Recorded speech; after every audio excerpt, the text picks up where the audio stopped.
Meditations on first philosophy, यही वो किताब थी जिसमें डेकार्ट ने अपनी मौजूदगी का फलसफियाना सबूत दिया। और इसी में उसने ये दलील भी दी थी कि जहन जिस्म से आजाद है, इंडिपेंडेंट है। ये कोई बिल्कुल बेतुकी बात नहीं है। जिंदा मखलूकात यानी लिविंग ऑर्गेनिज्म और गैर जानदार अशिया नॉन लिविंग ऑब्जेक्ट्स दोनों ही मादी अनासिर मैटर पर मुश्तमिल होते हैं, लेकिन शऊर रखने वाली मखलूकात में कोई कॉन्शियस एनिमल्स में कोई ऐसी वाज़ेह बात जरूर है जो उन्हें बेशऊर चीजों से, महज अनकॉन्शियस लम्प्स ऑफ मैटर से मुख्तलिफ बनाती है। पहली नजर में तो यही लगता है कि जहन या रूह वाकई जिस्म से बिल्कुल एक अलग सब्सटेंस है, डिस्टिंक्ट है कंप्लीटली। डेकार्ट की दलील काफी सादा थी। वो पहले ही ये इस्टेब्लिश कर चुका था, साबित कर चुका था कि हम बहुत सी चीजों के वजूद पर डाउट कर सकते हैं, शक कर सकते हैं, यहां तक कि उस कुर्सी पर भी जिस पर हम बैठे हैं। तो फिर अपने जिस्म के वजूद पर डाउट करना भी कोई बड़ी बात नहीं, लेकिन आप अपने जहन के वजूद पर डाउट नहीं कर सकते।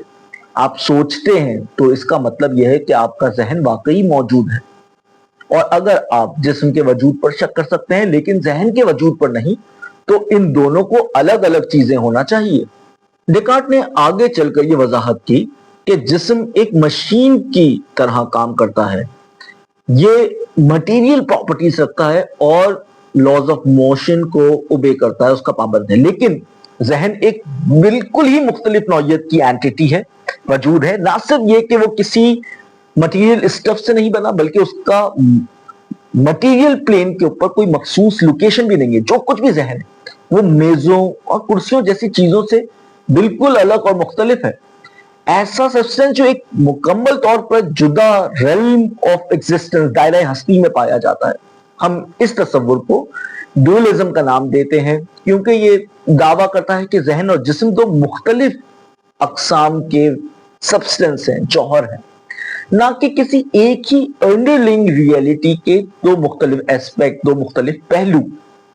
लेकिन बात यह है कि जहन और जिस्म तो आपस में बाकायदा इंटरेक्ट करते हैं। जाहिर है कि हमारा जहन जिस्म को कम्युनिकेट करता है कि ये काम करो, वो हरकत करो।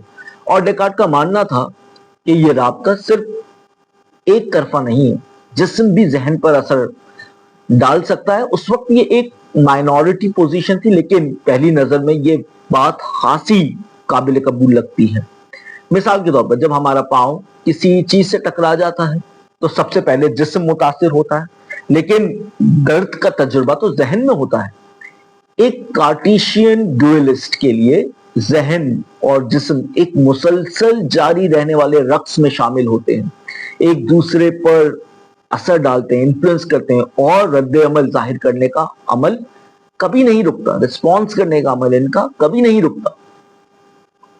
एलिजाबेथ ने डेकार्ट की मेडिटेशंस 1642 में पढ़ी।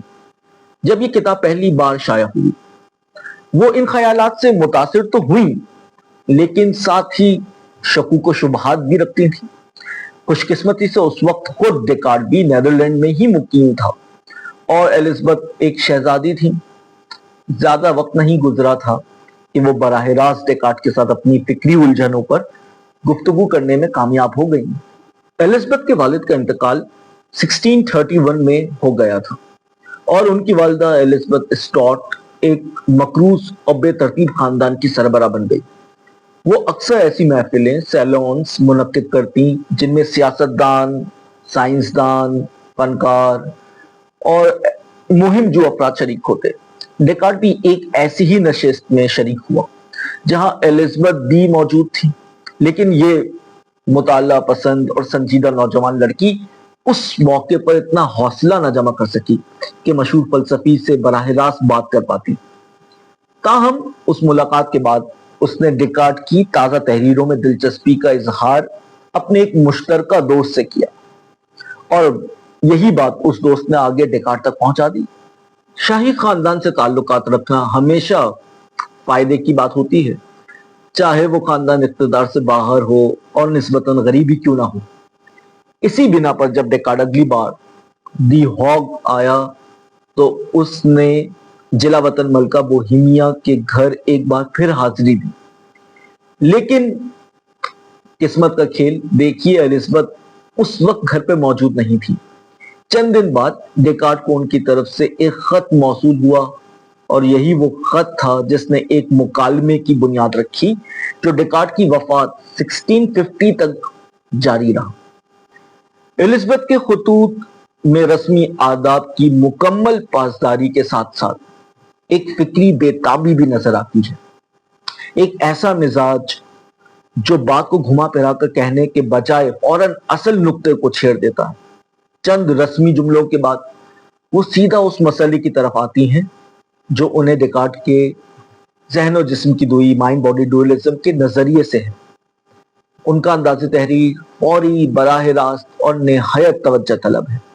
अब मैं आपको उस खत के कुछ कंटेंट को आपके सामने पेश करूंगा, और उसके ऊपर कहीं कहीं मुझे कमेंट्री करनी पड़ेगी ताकि मैं उसके जो आइडियाज हैं उसको एक्सप्लेन कर सकूं उसी मुनासिब अंदाज के अंदर।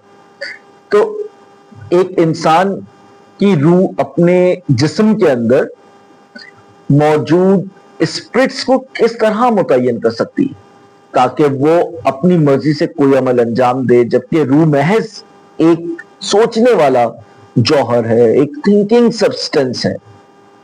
देखने में तो यही लगता है कि हर किस्म की हरकत का तआयुन उसी वक्त होता है जब कोई शय किसी और शय को धकेलती है, पुश करती है, या तो वो शय खुद धकेलने वाली हो या उसकी सतह की कोई खास कैफियत या शक्ल असरअंदाज हो। इन दोनों सूरतों में कॉन्टेक्ट जरूरी होता है, यानी फिजिकल प्लेन के ऊपर दो चीजों का होना जरूरी है, तभी वो एक दूसरे के साथ इंटरेक्ट करेंगी। अगर हमारी बॉडी का एसेंस एक्सटेंडेडनेस है, इस बात को जरा सा समझिएगा, हमारी बॉडी फिजिकल प्लेन के ऊपर एग्जिस्ट करती है और उसका एसेंस एक्सटेंडेडनेस है। एक्सटेंडेडनेस का मतलब यह है कि उसके अंदर उसका कलर होगा, उसका साइज होगा, उसका शेप होगा, उसके अंदर तमाम फिजिकल प्रॉपर्टीज होंगी, उसके अंदर तमाम क्वांटिफाइबल प्रॉपर्टीज होंगी, उसकी तमाम क्वांटिफाइबल प्रॉपर्टीज होंगी। लेकिन इसके बरक्स जो हमारा माइंड है वो एक नॉन फिजिकल प्लेन के अंदर एग्जिस्ट करता है। उस जो फलसफी जो लफ्ज टर्म इस्तेमाल करते हैं जो साइंटिस्ट है, वो टर्म है क्वालिया, यानी हमारे लिए हमारी जो सब्जेक्टिविटी है, जो हमारी कॉन्शियसनेस है, वो क्वालिटेटिवली फिल्ड एक्सपीरियंस है हमारा। तो अब इसी तरफ इशारा कर रही है एलिजाबेथ कि इन दोनों के दरमियान कांटेक्ट जरूरी है, और हमारे जो बॉडी है उसका एसेंस एक्सटेंडेडनेस है। लेकिन जहां तक रूह का ताल्लुक है, ना तो आपके तसव्वुर रूह में डेकार्ट से कह रही है छूने की कोई गुंजाइश है कांटेक्ट की, और ना ही एक गैर मादी शय के लिए फैलाव मुमकिन है, एक्सटेंडेडनेस मुमकिन है। इसीलिए मैं आपसे गुजारिश करती हूं कि रूह की एक ऐसी तारीफ पेश करें, सोल की, जो आपकी माबादुल तिब्बियात मेटाफिजिक्स में दी गई अमूमी तारीफ से ज्यादा वाज़ेह और मखसूस हो। यह सवाल दरअसल जहन और जिस्म की तकसीम के दिल में पैवस्त है। आप कहते हैं कि जहन और जिस्म एक दूसरे पर असरअंदाज होते हैं, एक्ट करते हैं एक दूसरे के ऊपर, ठीक है, मान लिया, लेकिन कैसे, बिल्कुल कैसे? असल नुक्ता यह है कि ये सिर्फ इतना नहीं कि हमें कहानी का यह हिस्सा अभी मालूम नहीं और वक्त के साथ हमें पता चल जाएगा, हम फिगर आउट कर लेंगे। मामला इससे ज्यादा पेचीदा है। एलिजाबेथ खुद शायद कोई फिजिकलिस्ट नहीं थी, यानी वो शख्स जो ये मानता हो कि दुनिया सिर्फ मादी अशिया पर मुश्तमिल है, फिजिकल स्टफ के ऊपर। 1643 में वैसे भी ऐसे लोग ज्यादा नहीं थे। वो एक दीनदार ईसाई थी और गालिबन उन्हें इस बात पर कोई एतराज न था कि जिंदगी महज जाहिरी दुनिया से आगे भी कुछ रखती है। लेकिन वो निहायत दयानतदार मुफक्किरा थी और उनके लिए बात समझना मुश्किल था कि एक नॉन फिजिकल जहन किसी मादी जिस्म को हरकत कैसे दे सकता है, क्योंकि जब कोई चीज किसी और चीज को धकेलती है तो दोनों को एक ही जगह पर मौजूद होना चाहिए, मगर जहन तो कहीं मौजूद ही नहीं होता, ना वो किसी मखसूस मुकाम पर है, نہ ہی وہ مادی دنیا کا حصہ ہے۔ آپ کے ذہن میں ایک خیال آتا ہے جیسے کہ مجھے یقین ہے، میں سوچتا ہوں اس لیے میں ہوں، کوجیٹو ارگو سم۔ تو سوال یہ ہے کہ یہ خیال جسم کو کس طرح اشارہ دیتا ہے کہ وہ ایک قلم اٹھائے اور ان الفاظ کو کاغذ پر لکھ دے؟ یہ بات قابل فہم بھی کیسے ہو سکتی ہے کہ کوئی ایسی چیز جس کا نہ کوئی حجم ہے، نہ کوئی جگہ، نہ وہ کسی عام مادی شے پر اثر ڈال سکتی ہے؟ ڈیکارٹ کا ابتدائی جواب ایک دلچسپ امتزاج تھا۔ ایک طرف تو وہ بے حد تعریفی اور خوشامدانہ تھا، اور دوسری طرف تھوڑا سا تحقیر آمیز بھی محسوس ہوتا تھا۔ وہ شہزادی کی خوشنودی قائم رکھنا چاہتا تھا، اس کے فیور میں رہنا چاہتا تھا، مگر سچ یہ ہے کہ شروع میں اس نے ان کے سوال کو پوری سنجیدگی سے نہیں لیا۔ اس نے ایک ہاف ہارٹڈ نیم دلی سے جواب تجویز دی کہ شاید ذہن کسی حد تک ہیپینس جیسا ہے، خوشی جیسا ہے، لیکن اصل میں ویسا بھی نہیں۔ اس کا استدلال، اس کی ریزننگ آرگومنٹ اگر اسے پیرافریز کیا جائے کچھ یوں تھا: